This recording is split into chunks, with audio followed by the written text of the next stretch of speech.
Should you need to remove the LCD for any reason, the procedure is very simple and simply a matter of unscrew, plug and play.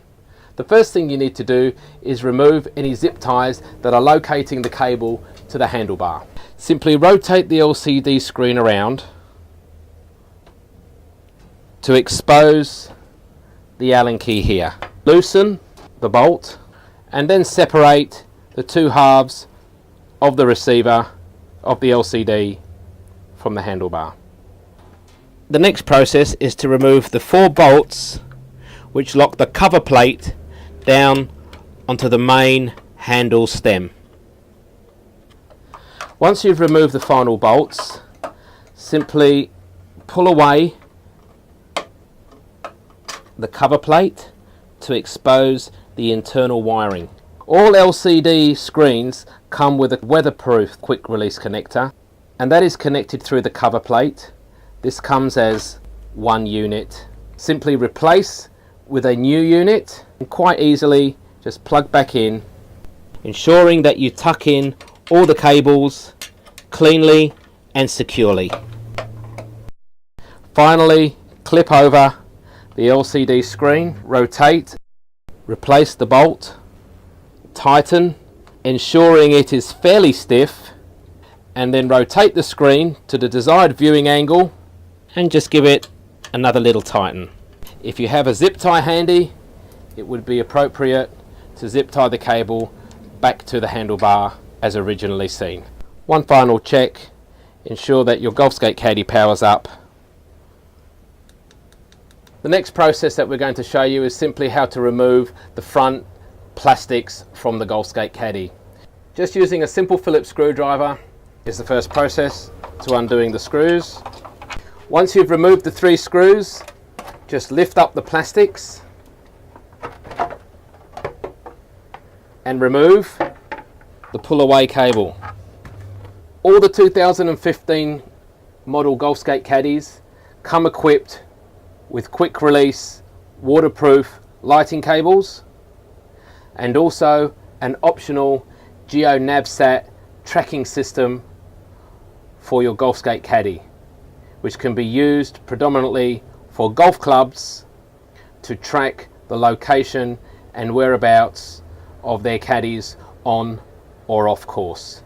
You do not need to consider connecting this if you do not have a GeoNavSat system set up for your Golf Skate Caddy.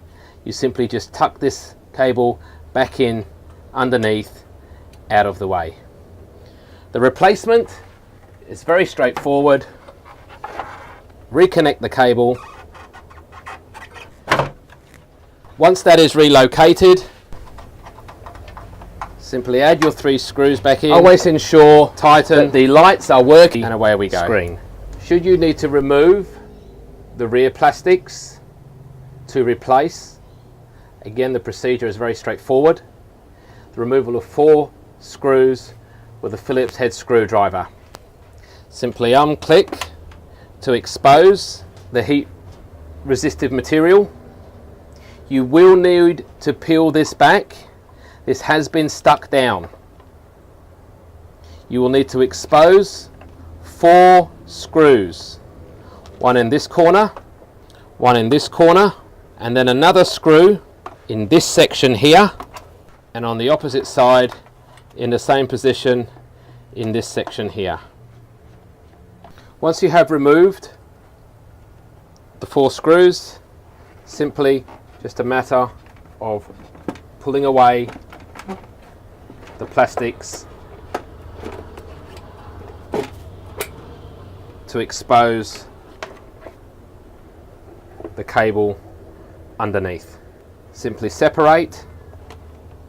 When replacing the plastics, ensure that the cable sits into the recess and the pull-up pin here is positioned through the hole in the back of the Golf Skate Caddy cooler.